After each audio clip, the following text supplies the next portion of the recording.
Hello, and welcome to the Teslawyer Show. This is my New York Auto Show special. Thanks for watching. Please remember to like, share, comment, and subscribe. Now, on to the feature presentation. Hello, and welcome to the Teslawyer Show. I'm here at Lucid Air, and today I have Sakar Khattar, who was lead in infotainment software. Okay. So I imagine your job's going to be pretty important for a car like this, which one of the main features is self-driving.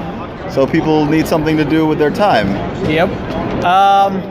Well, we still hope people are paying attention to the road while they're driving. We're still far away from a future where, the cars can drive by themselves, but we hope to basically be at the forefront of, we basically come to production in 2019, and we want to be at the forefront of whatever autonomous technologies out there in the industry. Obviously, it's a growing field, and as a software company, this is like one of the rare cases where you want to be more on the conservative side of pushing updates, because you're dealing with people's lives here. But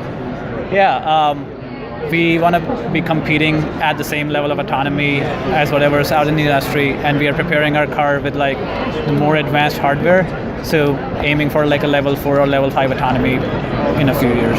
Okay. So you're saying pushing updates, so you're planning on over-the-air updates? Absolutely, yeah. That type of technology? Yeah. So what are you guys doing for infotainment? Because, a big feature is the back seat. Yeah. It reclines, and everybody's talking about the airline luxury feel and all of that. Yeah. So are you doing anything more than, what the screens have been in the back seats of cars, for television? What kind of hookups do you have for that, or plans? So I would say we do plan to have a rear seat entertainment strategy, similar to what you have cars out right now. Yeah. But it's kind of more in the flux. We haven't settled on a strategy, so I can't comment too much about that. The seats you see, the rear seats, are going to be a big feature when the system you see out there is what we have as a concept, and we are hoping it's going to be in the production vehicles also, and I'm going to be it's basically we are aiming to offer a high business class or first class experience what you have in a luxury flight right now with that. Regarding the general infotainment, the screen architecture you see out there, we are some people think having a lot of screens inside the car is a lot of distraction, but the idea is that those screens logically blend into the user experience we want to offer. So the left side screen is more focused towards the general settings you have inside the car. For example, you have your light settings like auto, or your drive settings, which are going to be on the left side. The instrument cluster is obviously all digital, because we plan to offer both autonomous driving modes and manual driving modes, and it's easier to do that with a digital cluster.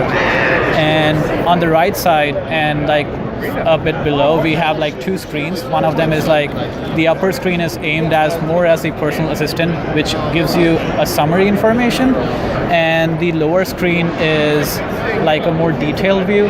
So the idea is, let's say you're driving and you have Google Maps on right now. So the information that you need to see on a glance level is still going to be there in the upper array. So you don't need to glance down for that.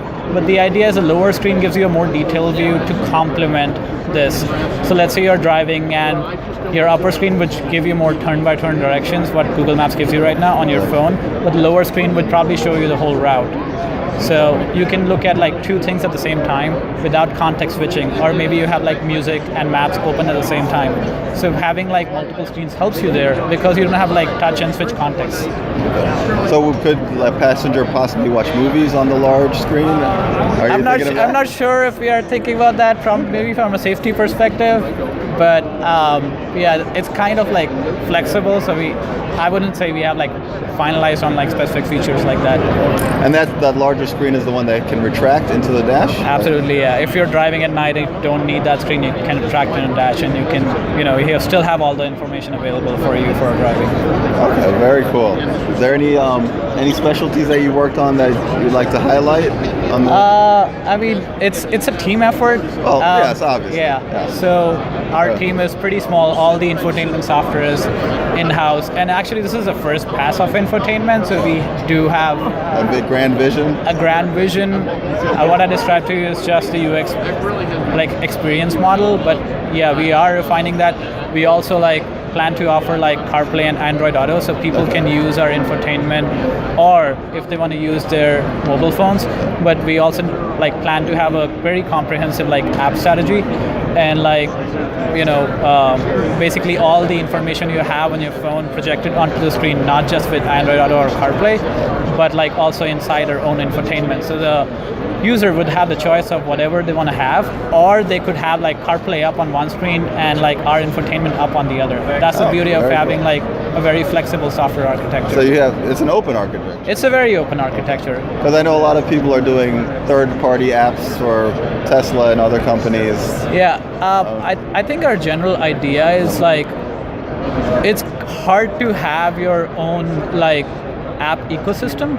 So you want to leverage like what's out there, because developers, want to, if like already apps are out there in other ecosystems like Android Auto, then you can get them without any developer effort specifically for your own car ecosystem. So you do want to leverage that. That's good. That's very cool. And I was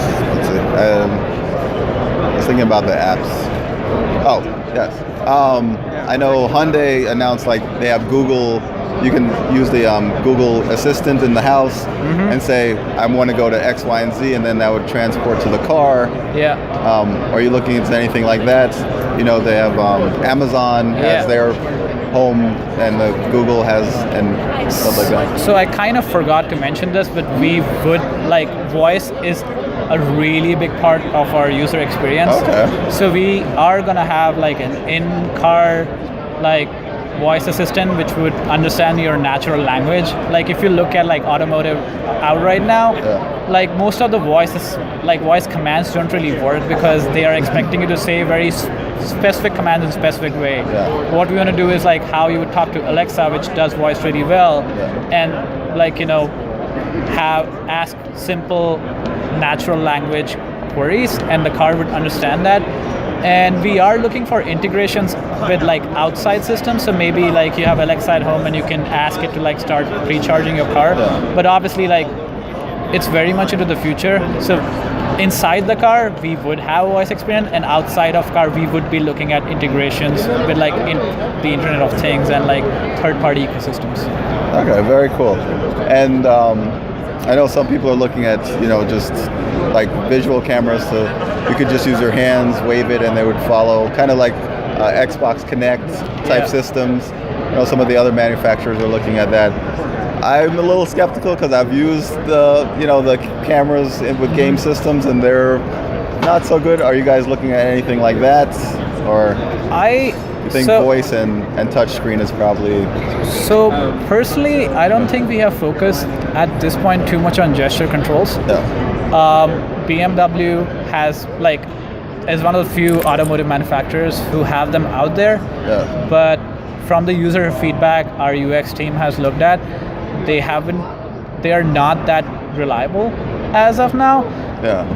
So we are still like basically looking at where the technology is right now, and also exploring the safety aspect of it, because inside your home on an Xbox, if you like do a gesture control, you're probably going to do something in a video game and it's not safety critical, but inside a car you don't want like a safety critical feature on a gesture control because it's easy to like have it wrong. So we are still, I would say, exploring that, but haven't like finalized on a strategy there.